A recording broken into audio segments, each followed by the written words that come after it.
Welcome to this deep dive. We're digging into the sources you sent over, looking at what's shaping Bitcoin right now. Yeah, there's quite a mix in there. Our mission is really to unpack the key insights, market moves, some interesting institutional shifts, and, well, a political story I wasn't expecting. It's definitely a convergence of different worlds, isn't it? You've got global macro, corporate strategy, even politics all hitting Bitcoin. Where should we start? The market picture. Sounds good. Okay, so today's snapshot.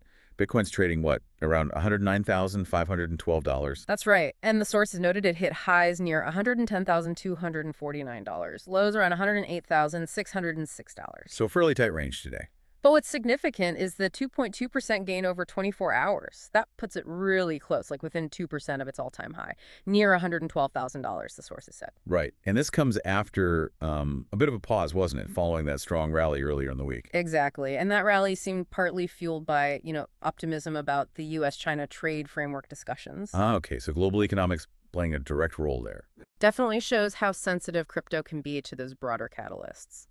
The sources also mention other cryptos briefly. Ethereum up almost 9%. Wow. Big jump for ETH. Yeah. And XRP up about 2.1%. Solana climbing around 4.2%. So broad positive movement generally.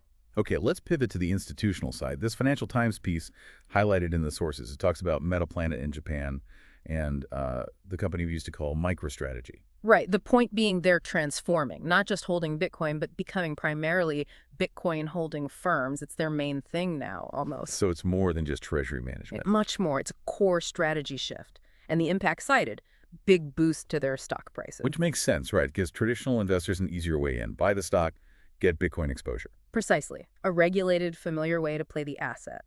That same report, interestingly, also touched on stablecoin regulation, something called the U.S. Genius Act. And it flagged potential risks if there were, massive stablecoin redemptions. Okay. So connecting the market action and these institutional plays, what's the immediate outlook according to the analysis? That 109K level seems important. Very much so. Analysts are watching it closely. The sources say momentum's strong, but there's a note of caution. Caution how? Well, the feeling is without fresh positive news, new macroeconomic drivers, we could see a short-term correction. It's possible despite the underlying strength. Got it. Okay, now for that curveball I mentioned, the Czech Republic. Yeah. Justice Minister Pavel Blazek resigned. Yeah, quite dramatic. And the crypto connection is direct. The sources state he resigned after it came out he'd accepted a huge Bitcoin donation. Huge, how much? $45 million, apparently, from a convicted criminal. Wow. And the timing. Yeah, The sources mentioned this is happening just before their general elections in October. The government's Yeah. trying to maintain trust. Exactly. It's just a stark example from the material of how crypto can suddenly intersect with high-level politics and public perception. And just to be clear, we're reporting the facts as presented in the sources, not taking any sides here. Understood. So pulling these threads together, market, institutions, politics. What are the key takeaways from the analysis? The sources really zero in on two things short-term. That U.S.-China trade dialogue continuing and the upcoming U.S. CPI data, those are seen as potential market movers. Okay. And institutional interest is still there, still strong. We see those bullish forecasts like Cathie Woods mentioned in the material. Definitely. The long-term institutional conviction seems solid, but like we said, the immediate market view is a bit more cautious.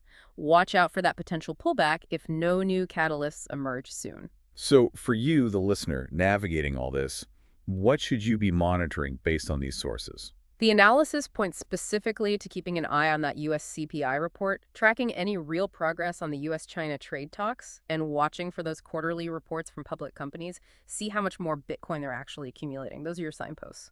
Right, that makes sense. So that wraps up our deep dive into this material. We've touched on the market's pulse, these significant corporate strategy shifts, and even that unexpected political story involving crypto. It really paints a picture of Bitcoin becoming more and more embedded in, well, everything. The global financial and even political landscape. It certainly does. Which leaves us the final thought for you to mull over, drawing on all this. Mm-hmm. How do these different pieces, global trade talks, company balance sheets, even national political events sparked by donations, how do they all work together to shape not just the price, but the whole perception of a decentralized asset like Bitcoin? Something to think about.